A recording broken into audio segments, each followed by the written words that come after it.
নবী রহমতুল্লাহ আলাইহি ফরমাইছেন না কিভাবে হইতে পারে না। যদি ইসলাম রে পরীক্ষা করতে চাও আর ইসলাম আর কোরআন রে পরীক্ষা করতে চাও, যদি ভাই ইনজিল রে পরীক্ষা করতে চাও আর খ্রিস্টান রে পরীক্ষা করতে চাও, কে সত্য কে মিথ্যা ইটারে যদি স্যার প্রমাণ করতে চাও, তো ইনজিল ওয়ালা ভাই তোমার ইনজিল তুমি বুকের মধ্যে লাগাও। আমি নিজে কই আমার কোরআন রে আমি বুকের মধ্যে লাগাইমু, আর চলো দুইজন কোরআন লইয়া আমি ঢুকমু আগুনের মধ্যে, তুমি ইনজিল লইয়া আগুনের মধ্যে ঢুকো। সুবহানাল্লাহ কইতে জানি ভাই, আওয়াজ দিয়ে কোন সুবহানাল্লাহ। খোয়ার লগে লগে আমরার ভাষায় এক মাতে কান মাতিয়া আপনারা বুঝছেন তো উলামায়ে কেরামে বয়ান দেয় যে মসজিদাইন তো নামাজের লাগি আযান দেওয়ার লগে লগে শয়তানের বায়ু ছুটে ছুটে না ছুটে না। আমার মুখের মাত নাই, উলামায়ে কেরামে বয়ান দিয়েছেন হাদিস শরীফের মাত। তার তো পাওয়ার তলার মাটি হয়ে গেছে, এখন খালি করে দি বিসলা বিসলি করে কিলা বাদ তোলা না যেটা ব্যাটা না। আমি মানি নিলাম আর এখানে প্রমাণ দিবার আর খাম নাই, আমি মানিয়া যাই আর কি তোমাদের কোরআন ওখান সত্য না এইভাবে যাইতে হয়। ওখানের ভিতরে কিতা আছে ওখান খুলিয়া খোয়া লাগবো, কিতা সাজিশ লইয়া আইসে ওখান খোয়া লাগবো। সেই খ্রিস্টান বেটায় আব্দুল হক সাহেব মুহাদ্দিসে দেহলভী রহমাতুল্লাহ আলাইহির সম্মুখে ওই আমার হুজুর যেটাও তা হোক না কেন এদিকে আমি আর আলোকপাত করতাম চাইয়ার না, আমার ইয়াকিন হয়ে গেছে কোরআনে কারীম সত্য, তাই আমি মুসলমান হয়ে গেলাম। সুবহানাল্লাহ।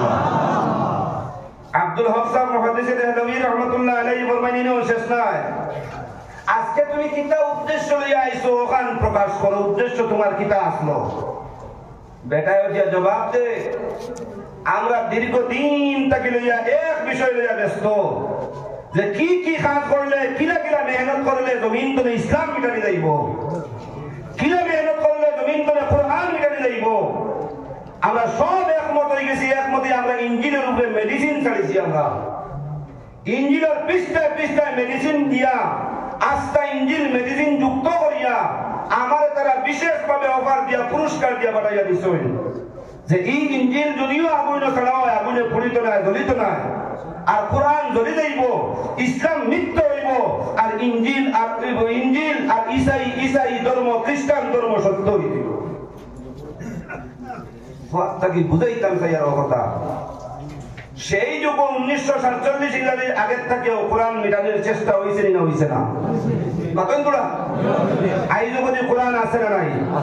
মাতন্তুরা এখন পর্যন্ত কোন মাদ্রাসা গুঞ্জন কোরআনের আলিফ অক্ষর হামজা যেটা বদলিছে আর বার নুক্তা কেউ বদলাইছে, কিয়ামত পর্যন্ত কেউ পারবো?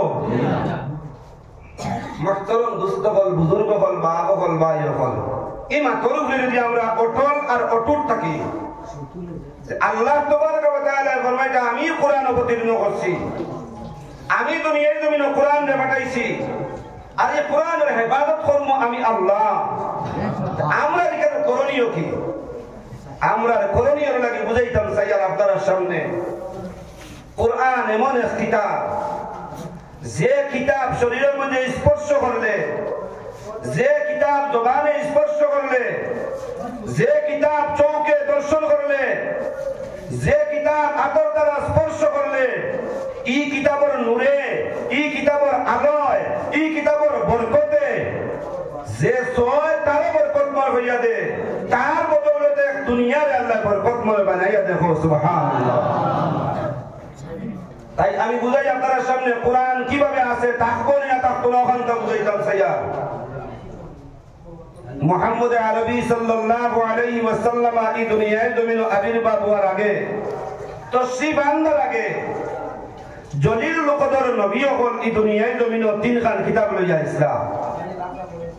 হযরত দাউদ আলাইহিস সালাতু ওয়াস সালাম, হযরত মুসা আলাইহিস সালাতু ওয়াস সালাম, হযরত ঈসা আলাইহিস সালাতু ওয়াস সালাম, তিনों নবীর জমানা থানতার লাগি মুকাবিলা করনে वाला, মুকাবিকি করনে वाला দুশমন হল, বেঈমান হল। আসলা ইসলাম বাতায়েন না মুসা আলাইহিস সালাতু ওয়াস সালাম জমানাত বনি ইসরাইলের বুঝতি আসলা।